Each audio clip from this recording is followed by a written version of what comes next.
destaque no Panorama CBN. Após quebra de sigilo da fonte, presidente do STF indica que pode levar decisão de Moraes ao plenário e Flávio Dino diz que tem suportado agressões e injustiças. TSE restabelece filiação de Flávio Bolsonaro ao PL depois de inscrição fraudulenta no partido Missão. Indiciado por escândalo do INSS se entrega depois de quase um ano foragido. Advogado Nelson Williams é alvo de operação por suspeita de crimes envolvendo empresa de apostas online. Plataforma Discord admite falha em transmissão ao vivo que levou menina ao suicídio.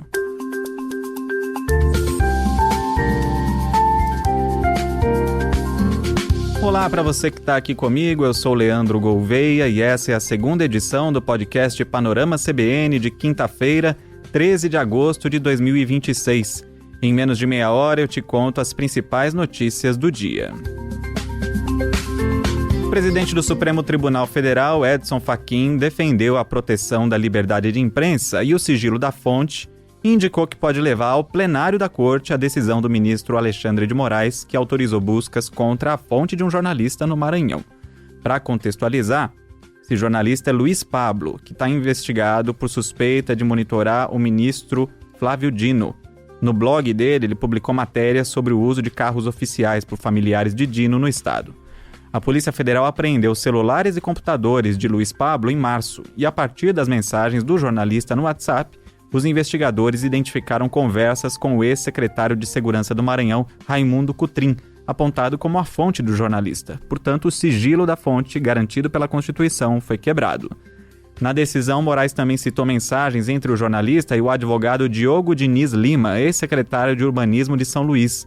A Polícia Federal diz que o advogado orientava o teor de matérias contra autoridades e identificou uma transferência de R$100 mil feita por ele para comprar um imóvel para o jornalista. Isso tudo está sob investigação. Alexandre de Moraes disse nesta quinta que a segurança do ministro e da família foi colocada em risco real e defendeu a própria decisão. Sigilo de fonte, que é uma garantia constitucional, consagrada por essa Suprema Corte, mas que nunca se confundiu e nunca e jamais se confundirá com o escudo protetivo para a prática de atividades ilícitas. Sigilo da fonte, que é uma garantia essencial para a defesa da democracia e não um instrumento oculto para associações criminosas praticarem impunemente diversas infrações penais. O presidente do Supremo, Edson Fachin, leu uma nota reafirmando o compromisso do tribunal com o sigilo da fonte. A apuração de eventuais ilícitos deve dirigir-se, e certamente vai dirigir-se, à conduta que constitua objeto da investigação, jamais à atividade jornalística legítima exercida no cumprimento de sua função constitucional.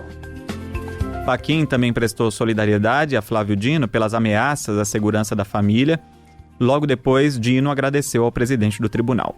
Nas redes sociais, Flávio Dino publicou que acompanha o caso em silêncio e perplexo com o que chamou de interpretações absurdas.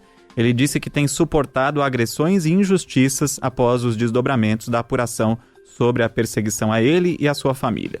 A decisão de Moraes foi criticada por entidades de imprensa que apontaram desrespeito à garantia constitucional do sigilo da fonte.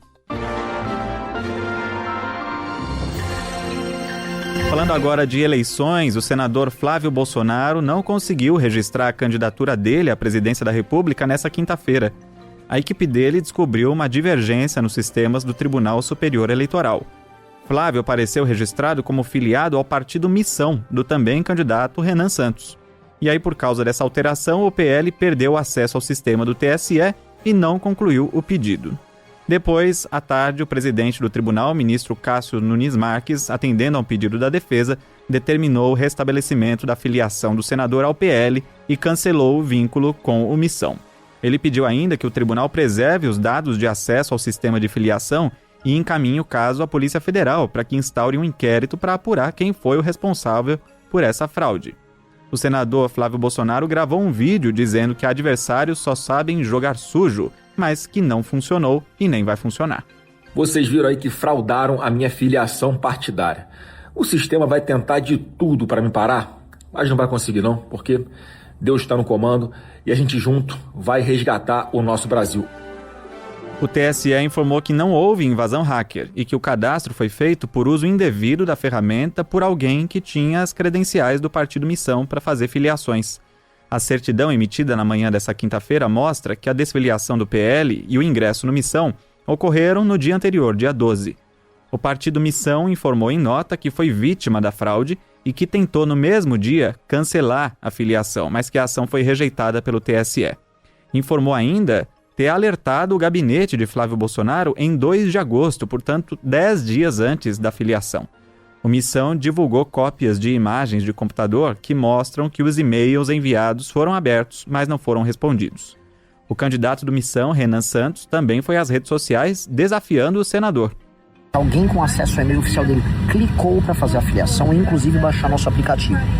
Ele agora viu com a desculpa de que ele é vítima do sistema e que precisa todo mundo nas ruas no ato de campanha dele. Ou seja, a chance de ser uma malandragem para divulgar o ato dele com ele se fazer vítima é enorme. A questão é que a gente tem como comprovar essa fraude. Comprovar. Inclusive faço um desafio para ele e convido todos os veículos de imprensa. Eu faço uma cariação pública agora em qualquer televisão, eu e o Flávio, mostrando tintim por tintim, IP por IP, log por log no sistema, quem é que tá sendo moleque aqui. A chance desse cara tá inventando essa bagaça é gigantesca. Bom, o Missão compartilhou com jornalistas ainda um relatório feito pela equipe de tecnologia do próprio partido que mostra o cadastro falso feito em nome do senador. E esse cadastro mostra que, em tom de chacota, o endereço informado pelo autor do registro é Rua dos Bandidos, número 666, bairro Miliciano, Rio de Janeiro, e também foi usado um CPF fictício. O jornal O Globo lembrou um caso semelhante. No começo de 2024, o presidente Lula apareceu nos registros da Justiça Eleitoral como filiado ao PL. Ele estava formalmente desligado do PT desde julho do ano anterior. Na ocasião, a Polícia Federal abriu um inquérito para investigar por ordem do então presidente do TSE, Alexandre de Moraes. E o ministro retomou o registro de Lula pelo PT e cancelou o login responsável pela inclusão da informação falsa no sistema da corte. Segundo o TSE, na época, a senha de uma advogada do PL foi usada para fazer mais de 75 mil ações no sistema. O prazo final para apresentar o registro de candidatura vai até o próximo sábado, dia 15, às 19 horas. Até o momento, 6 candidatos já concluíram o processo no TSE. O presidente Lula, do PT, Romeu Zema, do Novo, Renan Santos, do Missão, Hertz Dias, do PSTU, Samara Martins, da Unidade Popular e Wilson Grassi, do Democrata.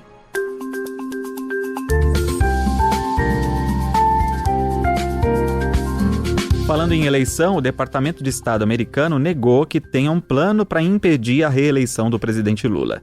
Essa declaração foi feita em resposta ao portal G1, depois que o blog do jornalista Valdo Cruz revelou que a equipe do Planalto acredita que o secretário de Estado norte-americano, Marco Rubio, quer evitar a continuidade de Lula no poder. Em nota, o Departamento de Estado declarou que dá grande importância à relação com o Brasil, que respeita o povo brasileiro e qualquer governo que eles escolham livremente, por meio de eleições livres e justas no Brasil. Apesar da negativa, esse uso da expressão eleições livres e justas gera alerta, já que o termo foi usado em declarações anteriores do governo do presidente Donald Trump para contestar votações em outros países. Nessa quinta-feira, o muro da Embaixada dos Estados Unidos em Brasília foi pichado com frases contra a atuação militar do país no exterior. Uma bandeira americana também foi queimada. De acordo com reportagem da TV Globo, a Juventude Sem Terra do MST assumiu a autoria do protesto em uma rede social. Um advogado chegou a ser preso, mas vai responder em liberdade depois de assinar um termo de compromisso. Em nota, a Embaixada Americana informou que trabalha em parceria com as autoridades locais e que os atendimentos no local seguem sem interrupções. A Polícia Federal prendeu, na noite dessa quarta-feira, um dos envolvidos no escândalo do INSS. É o presidente de uma das entidades investigadas, a Conafer, Carlos Lopes. Ele estava foragido desde novembro do ano passado e se entregou na sede da Polícia Federal em Brasília. Conafer é a Confederação Nacional de Agricultores Familiares e Empreendedores Familiares Rurais, que é apontada pelos investigadores como a peça central do esquema. A entidade movimentava milhões de reais por meio de filiações falsas de aposentados e pensionistas. A fraude funcionava justamente com o desconto mensal direto nos benefícios do INSS, sem o conhecimento nem a autorização das vítimas. No mês passado, a Polícia Federal concluiu o primeiro inquérito da operação e indiciou 48 pessoas. Além de Carlos Lopes, estão entre os indiciados o ex-presidente do INSS no governo Lula, Alessandro Stefanuto, e o ex-presidente do INSS e ex-ministro da Previdência do governo Bolsonaro, José Carlos Oliveira. O advogado Nelson Williams foi alvo de mais uma operação da Polícia Federal. Os agentes cumpriram mandado de busca e apreensão na mansão dele como parte da Operação Arena. Williams é dono de um dos maiores escritórios de advocacia empresarial do Brasil e é investigado por suspeita de atuar como operador financeiro de um grupo empresarial do Nordeste ligado a jogos de azar e apostas esportivas, com foco na empresa PixBet. Segundo a investigação, o escritório dele emitiu 15 notas fiscais no valor total de quase 38 milhões de reais para a PixStar, uma empresa de fachada localizada na ilha de Curaçao, no Caribe. O objetivo das notas, sem especificação clara de serviços, seria lavar o dinheiro e justificar a entrada dos recursos no país. A apuração da Polícia Federal, obtida pelo portal G1, revela também a negociação de um helicóptero, apelidado pelo grupo de Betcóptero. O contrato indica a venda da aeronave ao escritório de Williams por 5 milhões e meio de dólares, enquanto outros documentos mostravam a mesma aeronave cedida apenas por empréstimo, o que pode indicar ocultação de patrimônio. Somam-se a isso 2 repasses da empresa de fachada do Caribe no valor de quase 10 milhões de reais para o escritório do advogado. Ao todo, a Justiça expediu 17 mandados de busca e determinou o sequestro de até 1,1 bilhão em bens dos investigados em 5 estados. O advogado Santiago Schunk, representante de Nelson Williams, disse que a relação com a PixBet é estritamente jurídica e que não se pode confundir a atuação do escritório com as atividades e condutas dos clientes. Em setembro do ano passado, Nelson Williams foi alvo da Polícia Federal por suspeita de participação em fraudes no INSS, e ele também foi alvo no mês passado de uma ação do Fisco de São Paulo contra a sonegação de impostos. No Rio de Janeiro, o Ministério Público fez uma operação contra uma organização criminosa que explorava apostas virtuais, aplicava golpes em clientes e lavava dinheiro. A Operação Aposta Suja cumpriu 7 mandados de busca e apreensão no Rio, em São Paulo e na Bahia. A apuração partiu de um relatório de inteligência financeira do COAF, que reuniu mais de 800 alertas de movimentações suspeitas entre 2022 e esse ano. Os investigadores identificaram mais de 1 bilhão e 400 milhões de reais movimentados pelo grupo. Só uma das empresas de fachada movimentou sozinha mais de 100 milhões de reais.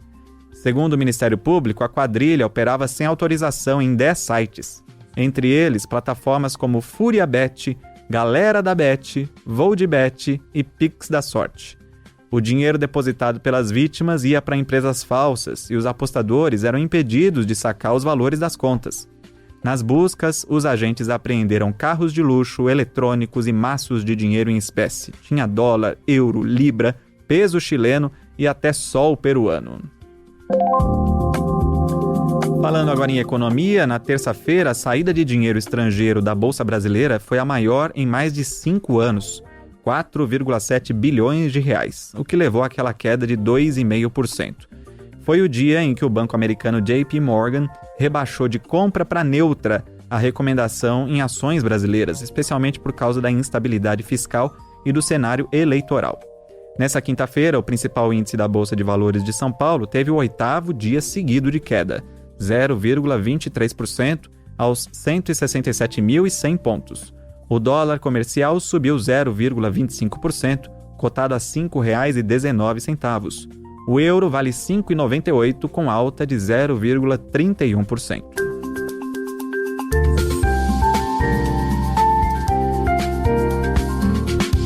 E a plataforma Discord admitiu que o sistema dela de proteção falhou e demorou cerca de 2 horas para derrubar a transmissão ao vivo que vitimou uma menina de 13 anos no Mato Grosso do Sul.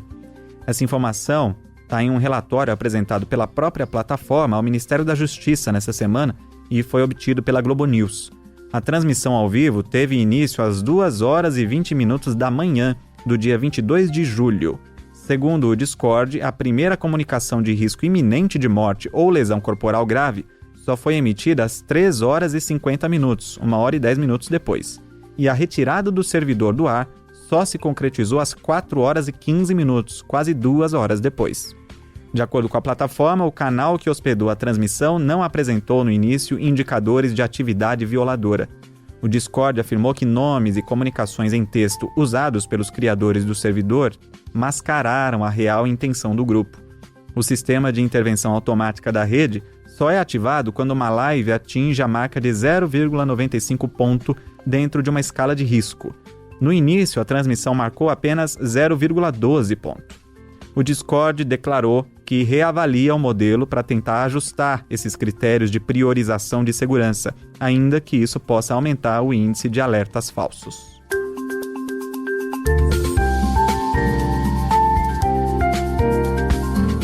Na Colômbia, subiu de 265 para 273 o número de mortos no terremoto da última segunda-feira. O número de desaparecidos caiu para 377 pessoas e o de feridos baixou para 3.824, segundo o governo. As equipes de resgate continuam as buscas em ritmo acelerado, mesmo depois de passada a chamada janela de ouro para localizar sobreviventes. Especialistas apontam que as primeiras 72 horas são as mais decisivas nesse tipo de operação.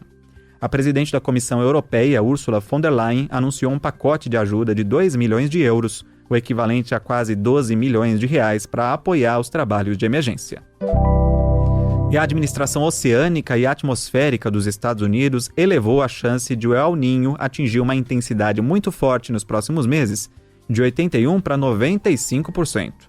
Para o período entre novembro e janeiro, no início do verão, a expectativa de um evento muito intenso chega a 90%.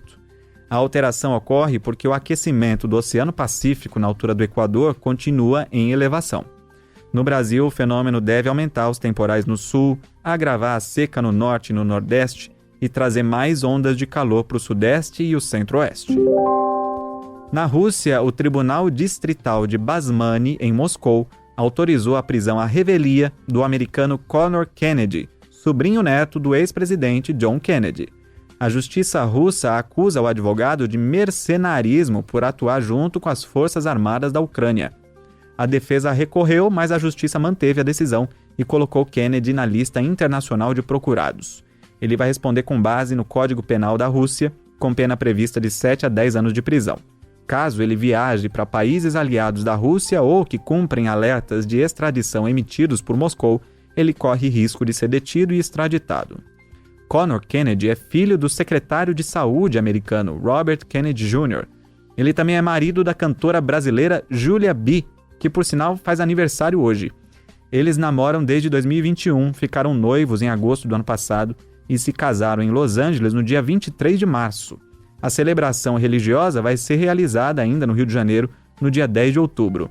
Em outubro de 2022, o americano revelou nas redes sociais que combateu na região de Kharkiv, na Ucrânia, como integrante da Legião Internacional. Depois da passagem pela guerra, Kennedy voltou aos Estados Unidos. Ele também já ganhou a atenção da imprensa pelo namoro com a cantora Taylor Swift, em 2012, e em 2016 ele chegou a ser levado para a delegacia depois de se envolver em uma briga de bar para defender um amigo de ataques homofóbicos.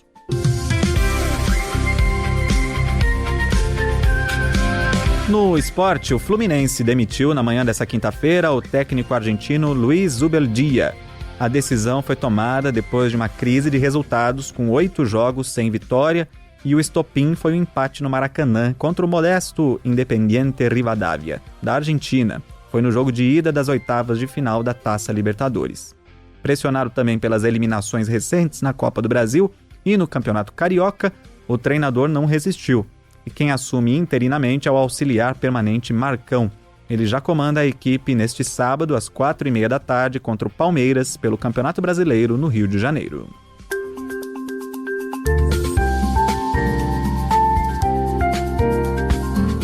Antes da última notícia, eu convido você a mandar mensagem para o Panorama. Meu e-mail é leandro.gouveia@cbn.com.br. No Instagram é só procurar por Le Reis Gouveia e não esquece de escrever seu nome e de onde você está ouvindo. E o assunto é o eclipse solar. Olá, Leandro, aqui é o Fabiano, escrevo de Dublin, na Irlanda, onde moro desde 2019. Ouço o Panorama da manhã e da noite todos os dias no caminho para o trabalho e durante a academia. Trabalho no aeroporto de Dublin e pude observar o eclipse durante o retorno do trabalho às 7h30 da noite, horário local. Houve grande aglomeração de pessoas para ver o eclipse no Phoenix Park, que ele diz que é o maior parque urbano da Europa. Fica perto da minha casa.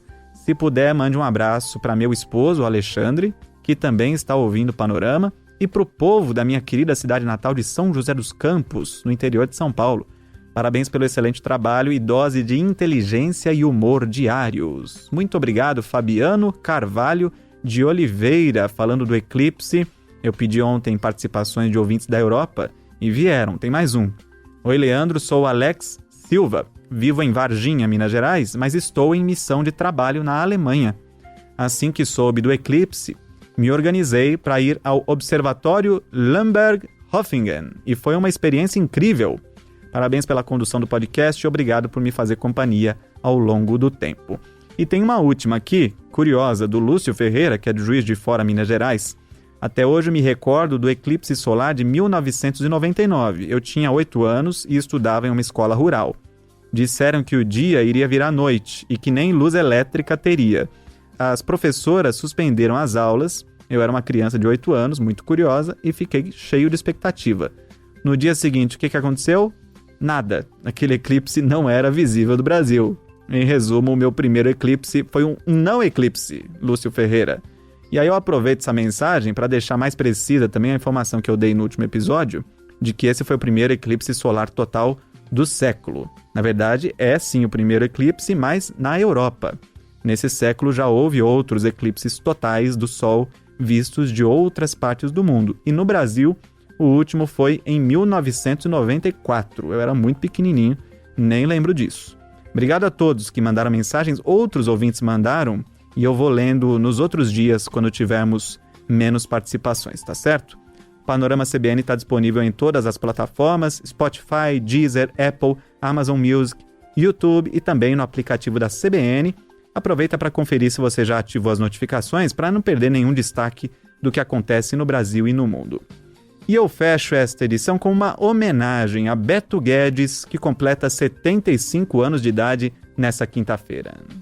Tudo que move é sagrado e remove as montanhas com todo cuidado, meu amor.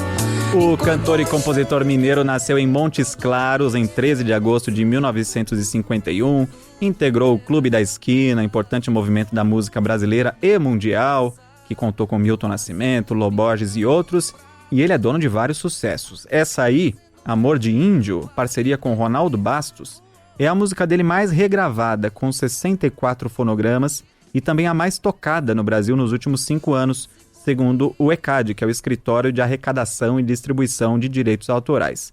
Depois vem O Sal da Terra, outra parceria dele com Ronaldo Bastos. Quero te dizer nenhum segredo. Falo nesse chão da nossa casa. Vem que tá na hora de arrumar. E o Beto Guedes continua em atividade, viu? Faz show neste fim de semana no Festival Música do Mundo em Três Pontas, Minas Gerais. Olha aí, toda a audiência que tá com a gente em Minas. Vai ser no sábado, dia 15, quando também vai ter shows de Nando Reis e Chico Chico, filho da Cássia Eller. Precisar de todo mundo pra banir do mundo a opressão, para construir a vida nova.